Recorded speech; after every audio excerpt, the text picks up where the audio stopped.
നമസ്കാരം, രേണുസുതിയാണ്. ആദ്യമായിട്ട് ഞാൻ ചോദിക്കട്ടെ, ഡാനി സത്യ ഞാനാണോടാ ഈ സോഷ്യൽ മീഡിയയിൽ ആദ്യമായിട്ട് സബ്സ്ക്രിപ്ഷൻ തുടങ്ങിയോ? ആദ്യത്തെ ഒരു പെണ്ണ് അല്ലല്ലോ. നീ പിന്നെ എന്തുവാടാ നീയും നിന്റെ കൂട്ടുകാരൻ അതിലും ഈ കിടന്ന് കൊണന്ന് പറഞ്ഞ് ഈ സംസാരിക്കുന്നത്? നാണം കൊണ്ടോടാ നിനക്കൊക്കെ? ഞാനാണോടാ ഈ സോഷ്യൽ മീഡിയയിൽ ആദ്യത്തെ സബ്സ്ക്രിപ്ഷൻ തുടങ്ങിയ വ്യക്തി? ഇതിന് മുന്നേ തുടങ്ങിയവരുണ്ടല്ലോ, നീ പൂട്ടിക്കാൻ നടക്കുവോ?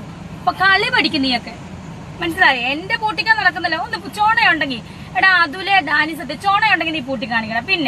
പിന്നെ ഞാൻ മാന്യമര്യാദയ്ക്ക് തന്നെയാണ് ജീവിക്കുന്നത്. ഞാൻ ആരുടെയും കുറ്റം പറഞ്ഞും ആരെയും ക്രിട്ടിസൈസ് ചെയ്തും ഒരു മുറിക്കകത്തിരുന്ന് അല്ലെങ്കിൽ ഫോൺ വെച്ചുകൊണ്ട് ഞാൻ ആരെയും വിറ്റ് തിന്ന് ജീവിക്കുമല്ല. ഞാൻ എനിക്കറിയാവുന്ന തൊഴിൽ ചെയ്ത് തന്നെയാണ് ജീവിക്കുന്നത്. സബ്സ്ക്രിപ്ഷൻ അത് ഞാൻ തുടങ്ങിയപ്പോഴാണല്ലോ നീയൊക്കെ ഇത്ര വലിയ സംഭവം ആക്കിയേക്കുന്നത്. നിനക്ക് അതുലിനോടാ ഇനി പറയാം, നാണവും മാനവും കെട്ട അതുലേ, നിനക്ക് നാണം ഉണ്ടോടെ എന്റെ സബ്സ്ക്രിപ്ഷനിൽ കയറിയിട്ട് എന്റെ സബ് എടുത്തിട്ട് നീ കണ്ട് ആസ്വദിച്ചിട്ട് അത് സ്ക്രീൻഷോട്ട് എടുത്തിട്ട് അത് പുറത്ത് വിട്ട് വലിയ സംഭവമാക്കാൻ? നീ കാരണം എനിക്ക് കുറച്ച് പ്രമോഷനാണ് കിട്ടുന്നത്, മനസ്സിലായോ? നാണം ഉണ്ടോടാ അതിലെ? നീ ഈ പോലീസ് സ്റ്റേഷൻ ഈ ഞങ്ങളുടെ ഈ ചങ്ങനാശ്ശേരിയിലെ പോലീസ് സ്റ്റേഷൻ കയറി ഇറങ്ങിയതൊക്കെ നീ മറന്നുപോയോ? മറന്നുപോയോ? ഇനി നിന്നെ കയറ്റണോ? ഡാനി പിന്നെയും കുറച്ചെങ്കിലും കാര്യങ്ങളൊക്കെ എനിക്ക് തോന്നുന്നു സത്യങ്ങൾ മനസ്സിലാക്കി പറയടാ. അതിൽ നിനക്ക് അതിന് പോലും കഴിയുന്നില്ലല്ലോ. നീ ആരെയൊക്കെ പേടിയാണ് നിനക്ക്?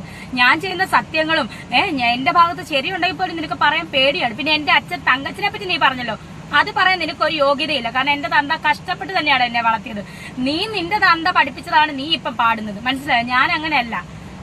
തന്തേന്ന് പറയാൻ പോലും പറ്റില്ല, അച്ഛൻ എന്നാണ് ഞാൻ പറയേണ്ടത്. പക്ഷെ തന്തേന്ന് എന്റെ വായിൽ ഞാൻ അനാവശ്യ വാക്ക് പറയുന്നില്ല, അച്ഛൻ തന്നെ പറയാം. തന്തേന്ന് പറഞ്ഞ് ക്ഷമിക്കുക, അച്ഛൻ തന്നെ ഞാൻ പറയാം. നിന്റെ അച്ഛൻ പഠിപ്പിച്ചാണ് നീ ഇപ്പൊ പാടുന്നത്. പക്ഷെ എന്റെ അച്ഛൻ എന്നെ കഷ്ടപ്പെട്ട് വളർത്തിയതാണ്, മനസ്സിലായോ? നീ ഈ കിടന്ന് പറയുന്നു, നിനക്ക് നാണമാകുന്നില്ലേ? അതിൽ എന്തൊക്കെ നിർത്താറായിട്ടില്ല ഇത്?